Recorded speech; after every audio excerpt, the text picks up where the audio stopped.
হঠাৎ করে একদিন রাতে আমাকে একজন ফোন করে বলতেছে যে তারেক রহমান স্যার আপনার ভিডিওটা দেখেছে এবং আপনার সাথে কন্ট্যাক্ট করে সে কথা বলে এবং আপনার রোগীর সাথে দেখতে চায়।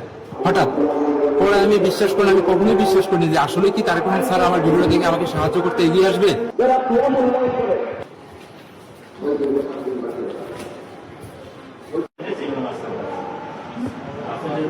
আপনি ওনার দায়িত্বে আছেন।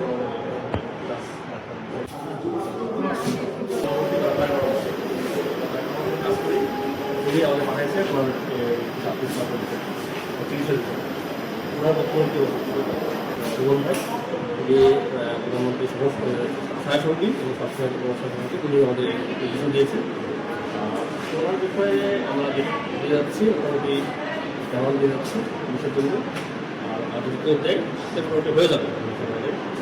ঠিক আছে, দেরি করবে না।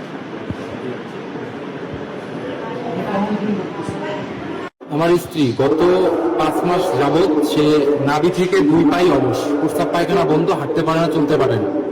আমার জীবনে এমন একটা সময় এসেছে যে সময়টা আমার বাবা মা পরিবারের সবাই আমার পিছন থেকে সরে গেছে। হঠাৎ করে একদিন রাতে আমাকে একজন ফোন করে বলতেছে যে তারেক রহমান স্যার আপনার ভিডিওটা দেখেছে এবং আপনার সাথে কন্ট্যাক্ট করে সে কথা বলে এবং আপনার রোগীর সাথে দেখতে চায়।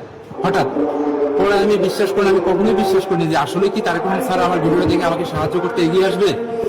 কিন্তু আজকে এই মুহূর্তে যখন আমার লোক আসে আমার মেডিকেলে, সিআরপিতে আমি ভর্তি আছি এখন, যখন লোক আসে, যখন এসে সবকিছু ডিটেল খুলে বললো এবং ওনাকে সাহায্য করলো, আমি নিজে অবাক হয়ে গেছি যে আমার দেশবাসী এবং আমাদের সরকার সে আমাকে সাহায্য করছে এবং আমার স্ত্রী ইতিম, তার বাবা মা নেই, তার জন্য তাকে জীবন বাঁচাইছে, তাকে জীবন ভিক্ষা দান করছে।